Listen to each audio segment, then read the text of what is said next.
Mga kaibigan, welcome back. Ito makikita po natin sa video ng ito ang rare footage ng training o practice ni Kai Sotto sa Orlando Magic. At malalaman din natin dito na totoo nga po pala, bumenta talaga ng tickets o sold out ang expected debut game ni Kai Sotto dito sa NBA Summer League. Ayon po mismo kay Kai, maraming Pinoy ang nanood. A lot of Filipinos just watched the game today. Kaya naman po mga kaibigan, nagka-idea ako na alamin kung gaano nga ba kadami o ano ba nangyari sa day 2, talagang pinanood ba o bumenta ba ang ticket. Ito mga kaibigan na nahanap ko, yan nakikita naman natin, talagang yung mga dates na yan ay sold out po talaga ang ticket sa NBA Summer League. So ito mga kaibigan, bago magsimula yung game nila kay Sotto, ito pong sinabi talaga ng mismong announcer ng game. Thomas and Mack Center, where the second straight sellout, fans filing in, getting set to see the Detroit Pistons and the Orlando Magic getting set for both of their Summer League debuts this afternoon. Welcome courtside, Mark.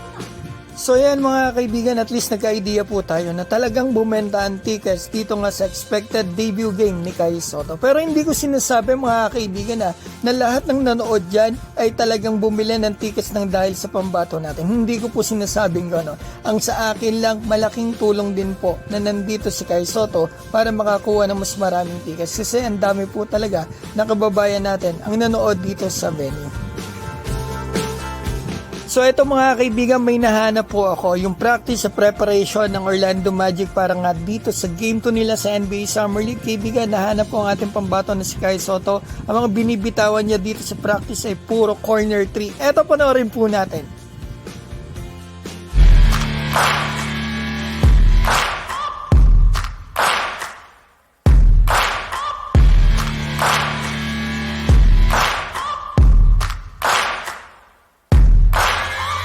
Searching for greatness in a sea of the dying and shameless.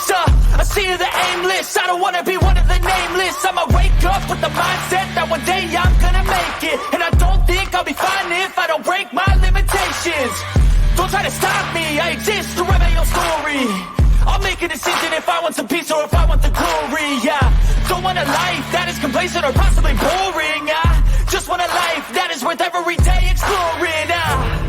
My whole life I just wanted someone who would notice me. My whole life I just wanted to be somebody. So yan mga kaibigan, na nakita naman po natin, walang mintis ang pambato natin. May mga replays lang yan, pero mga kaibigan, 4 out of 4 lamang po talaga. 4 shots lang talaga si Kai Sotto dyan. Kung may mintis naman siya sa mga nahanap ko, sigurado isasama ko po yun dahil wala po akong bias pagdating sa kanya. Ngayon mga kaibigan, ito po ang schedules. 8:30 AM po ang game ni Kai Sotto dito sa Indiana Pacers. Good news yan, walang mapupuyat mga kaibigan. At ang sanang good news dito ay ito yung projected game ng pambato natin ay mabigyan siya ng magandang playing time. Kahit hindi rin yung mahaba kahit mabigyan lang siya ng at least 15 minutes to 20 minutes dito sa Indiana Pacers game nila, New York Knicks, and then dito pa sa mga games na remaining nila. Pero ito mga kaibigan, huwag muna tayo umasa, pero sana supportahan natin ang pambato natin. Pray natin na mabigyan siya ng opportunity dito sa NBA Summer League.